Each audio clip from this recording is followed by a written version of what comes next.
क्यों हो गए? बताओ। ये सत्य है, आप चोरी करने आए थे?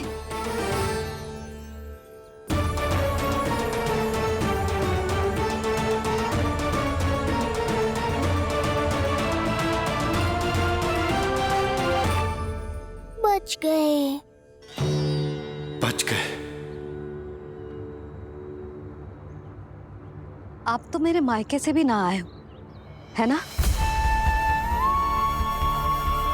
आपकी इतनी सेवा की मैंने, आपकी औषधि, आपका भोजन, ये सब किया मैंने। आपको अपने पिता के समान माना और मेरे स्नेह के बदले जेल लौटाया आपने।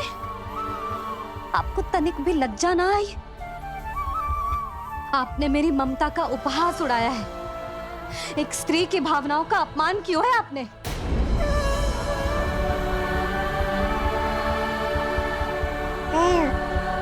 अब आप खड़े क्यों हो मेरे सामने?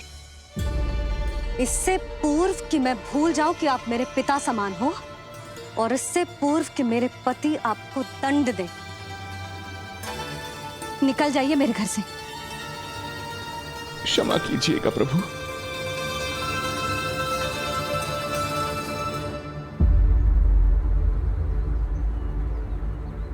इसे ऐसे तो नहीं जाने दे सकते ना नंद। इसके कर्मों का कुछ तो दंड देना होगा इसे। दंड मिलेगा भैया, कंस देगो दंड देने। जब ये असफल उसके सामने पहुंचेंगे।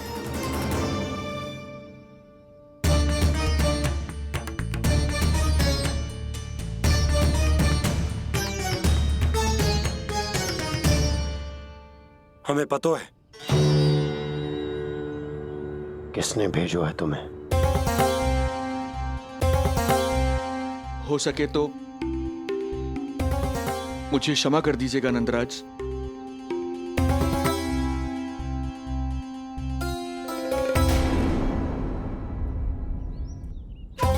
आप यहां से जीवित इसलिए लौटकर जा पा रहे हैं क्योंकि मैं हिंसा का विरोधी हूं, और मैं नहीं चाहता कि यशोदा को पता चले कि उसके लल्ला के प्राण बड़े संकट में।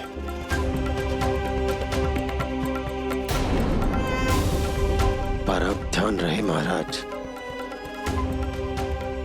कि आप लल्ला के तो क्या, गोकुल के भी निकट दिखाई दिए तो मैं वो कर बैठूंगा जो मैंने आज तक ना की हो।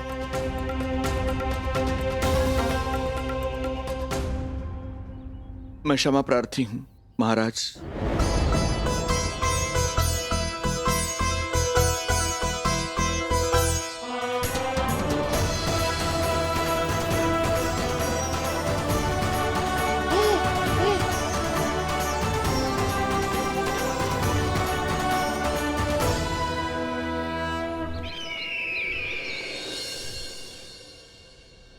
आप मौन क्यों हैं? कुछ कीजिए। ऐसा लग रहा है कि आपका ये अस्त्र भी असफल हो जाएगा। इतने दिन बीत गए हैं, अभी तक लौटा नहीं है, ना ही कोई सूचना भिजवाई है। सूक्ष्म बुद्धि श्रीधर, इसके रक्त में पराजय है ही नहीं, क्योंकि वो शक्ति से नहीं छल से कार्य करता है। विष्णु जैसे छलिए के लिए सूक्ष्म बुद्धि श्रीधर से अधिक उपयुक्त कोई हो ही नहीं सकता। महाराज,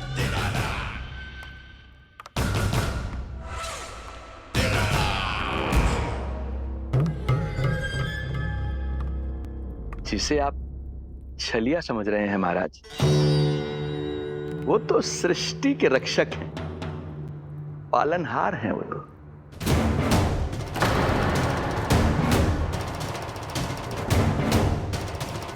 मेरी बात मान लीजिए महाराज, उनके प्राण लेने का प्रण त्याग कर अपने मन के अंधकार के प्राण लीजिए।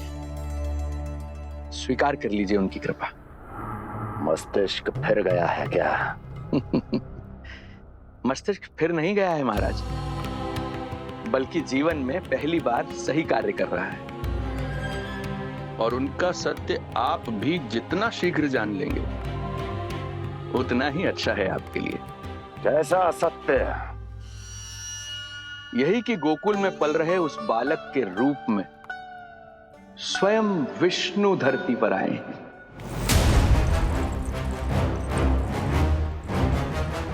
यदि तुम ये सत्य जानते हो तो हत्या क्यों नहीं की उसकी?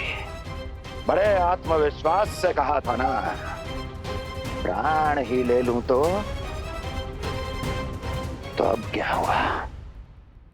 उनके प्राण कैसे ले लेता महाराज, जो स्वयं जीवन देने वाले हैं, जैसे मुझे जीवन दिया। मैं रंगे हाथों पकड़ा गया था महाराज, किंतु बिना किसी दंड के सुरक्षित यहां तक आ गया। क्या यह प्रभु की कृपा से मिला हुआ नवजीवन नहीं है?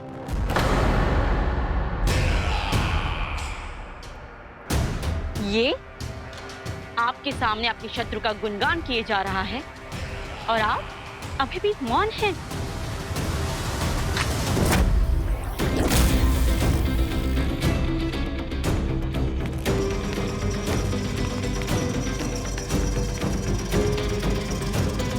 यदि वो जीवन देता है तो मैं जीवन लेता हूं।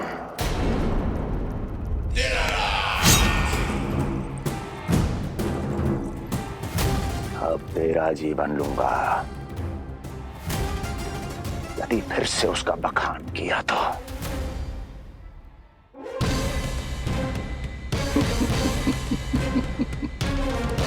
महाराज, आपकी इस तलवार का भय अब मुझे सत्य कहने से नहीं रोक पाएगा। श्रीधर, इससे पहले मैं भूल जाऊं कि तू गुरु शुक्राचार्य का शिष्य है और मेरा पुराना मित्र है, चला जा यहां से।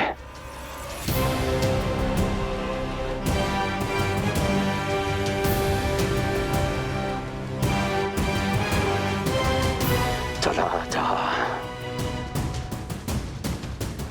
ओम नमो भगवते वासुदेवाय। ओम नमो भगवते वासुदेवाय।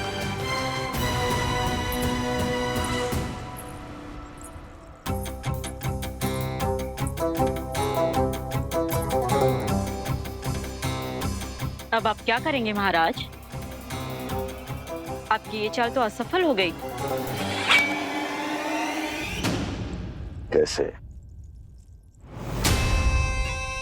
कैसे असफल हुई मेरी ये चाल अस्ति? इसे विष्णु के अवतार का सत्य पता करने के लिए ही तो बुलाया था मैंने, और वो सत्य मेरे सामने है कि विष्णु का अवतार कौन है और कहां है।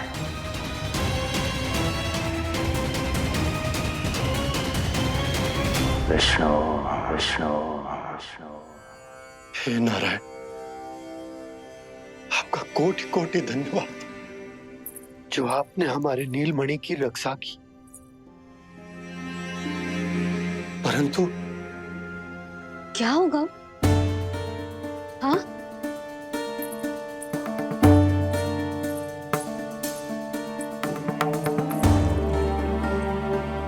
मुझे बताओ तो सही, कुछ तो अवश्य है जो आप छुपा रहे हो।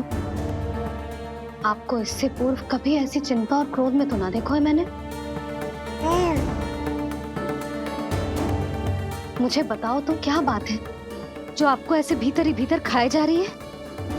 जो भी है मैं संभाल लूंगा। बात को समझो यशोदा, मैं तुम्हें ना बता सकता। आप अपनी पत्नी को भी ना बता सकते? मैं अर्धांगिनी हूँ आपकी, मुझसे तो साझा करो। हो सकता है आपका दुख, चिंता, आपकी पीड़ा बांट पाऊं मैं। बताओ तो क्या हुआ है? सब बात तुम्हें बताऊं जो आवश्यक ना है यशोदा।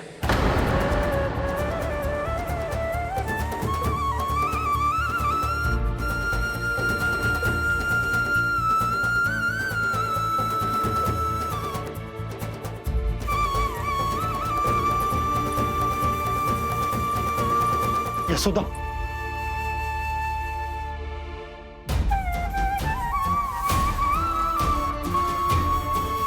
जब पति अपने मन का रहस्य अपनी पत्नी से भी साझा न कर सके तो उनके एक दूसरे से बात करने का लाभ है क्या?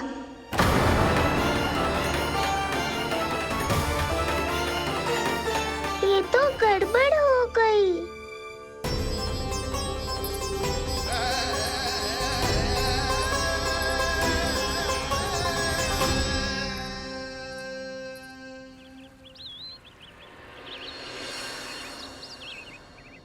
अब जे आएंगे और अपनी मीठी मीठी बातों से मुझे मनाने का प्रयत्न करेंगे।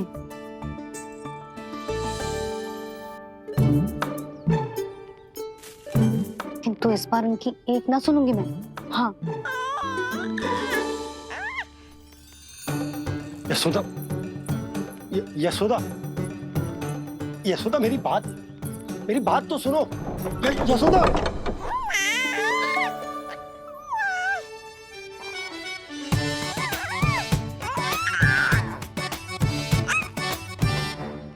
तू क्यों मुस्कुरा रहा है? तेरी मैया को मनाना आता है मुझे, तो बस देख तो जा।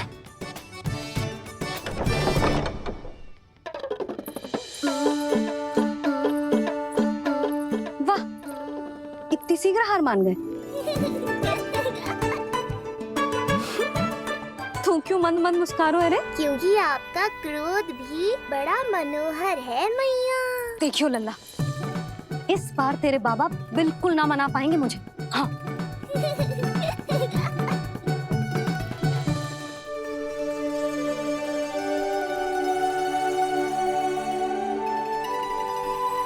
जे मथुरा से लेकर आयो, पहनकर दिखाओ ना। लल्ला मैं अभी आई। हाँ, यशोदा, यशोदा देख तो लो। बाबा, वस्त्रों और आभूषणों से कुछ नहीं होने वाला।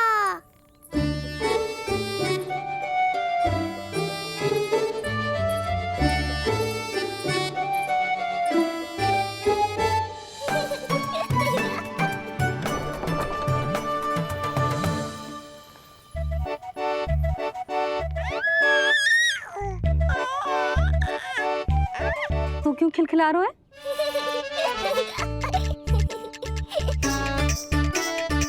मैं तो बस इसे संभाल कर। तू चुप कर लल्ला।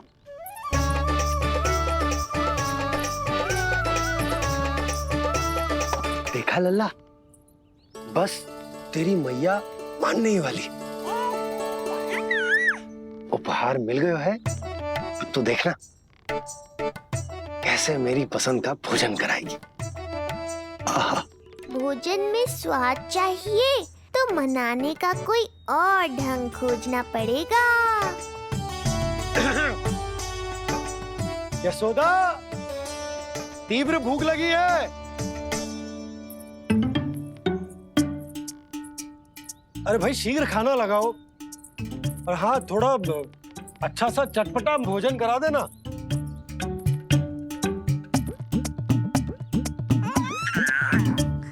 अब देखना अच्छे अच्छे पकवान लेकर आएगी।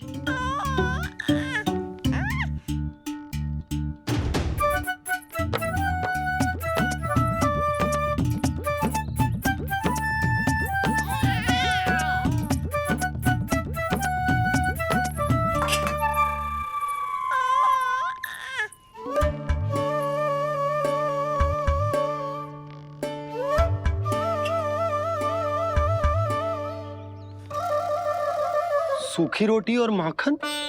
जो अपनी पत्नी को पूरी बात ना बताते उन्हें 56 भोग ना मिलता भोजन में।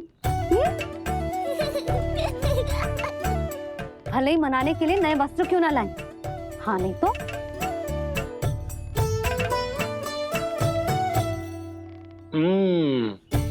वाह, ये सूखी रोटी और माखन में भी क्या स्वाद है। बस भोजन के साथ तुम ऐसी दो मीठी बातें कर लेती तो आनंद आ जाता। आनंद तो कछुआ पतियों को अपने पत्नियों से बातें छुपाने में भी बहुत आता है लल्ला। देख लल्ला, जब तू बड़ा हो जाएगा ना तो अपनी जीवन संगनी से सब कुछ बताइयो, कुछ भी छुपाइयो मत। तभी तो तू अच्छा पति कहलाएगा ना। ना तो रूखी सूखी ही मिलेगी खाने में। हाँ,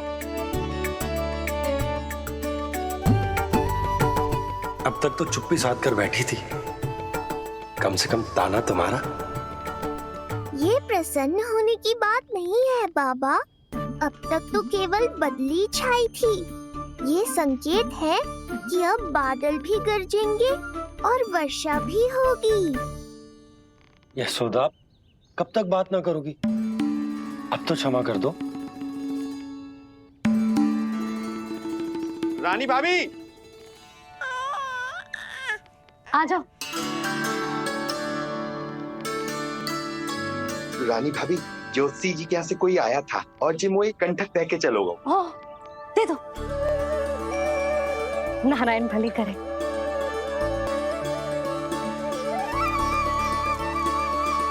कंठक किस लिए? तुझ पर इतने संकट आ रहे हैं ना लल्ला, इसीलिए ज्योतिषी जी से कह के ये यंत्र वाला कंठक मंगवाओ है तेरे लिए।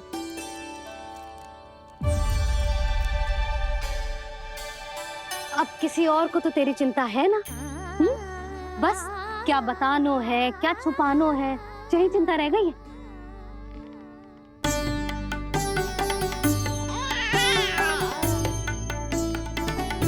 यशोदा, चिंता मुझे भी। तभी तो बता ना पा रहा कि हमारे लल्ला पर आने वाले संकटों के पीछे कोई और ना, स्वयं कंस। और उनका सत्य आप भी जितना शीघ्र जान लेंगे उतना ही अच्छा है आपके लिए। गोकुल में पल रहे उस बालक के रूप में स्वयं विष्णु धरती पर आए हैं।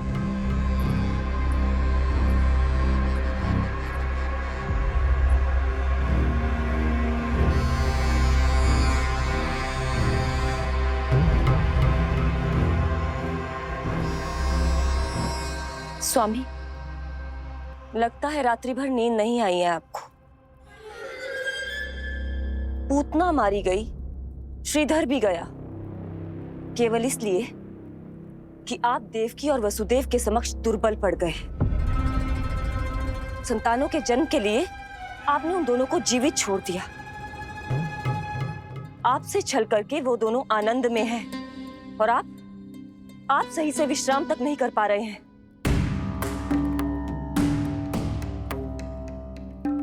स्वामी, यदि आपके स्थान पर मैं होती ना तो उन दोनों को ऐसा कठोर दंड देती कि उचित समय पर हस्ती। पहले मैं उन दोनों के उस मायावी बालक का वध करूंगा,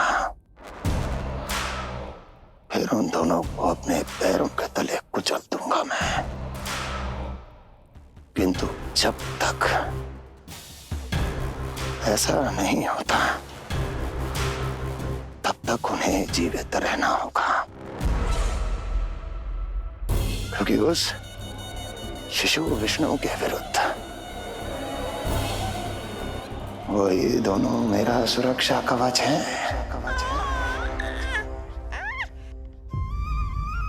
चिंता करो कंस मामा, आपका ध्यान अपने ऊपर से हटने दूंगा, तभी तो कुछ और सोच पाओगे।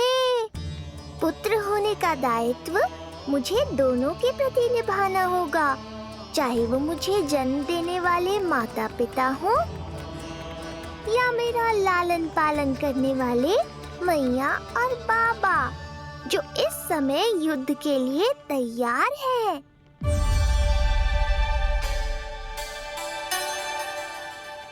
कम से कम मुझे बता तो देती, ज्योतिषी से परामर्श ले रही हो, मैं ले चलता तुम्हें।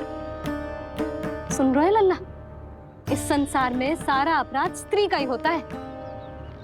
बात अपराध की ना है यशोदा, मैं बस ये कह रहा हूँ कि मुझे अगर ये बात बताई होती जान मुझ के ना बताई, तनिक आपको भी तो पता चले अपनों से कछु छुपाने पर कैसा लगता है।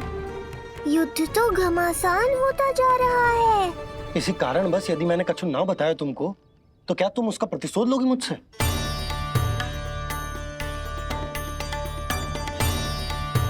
हे नारायण, ये क्या कहना चाहते हैं? क्या इतनी कठोर हूं मैं? लल्ला के लिए एक छोटा सा निर्णय तो लियो मैंने। अपने लल्ला पर क्या इतना भी अधिकार ना है मेरा? अब क्या हर बात पर अनुमति लेनी पड़ेगी मुझे? इससे पहले कि ये आंसुओं की वर्षा क्रोध की आंधी में बदल जाए, मुझे ही कुछ करना होगा।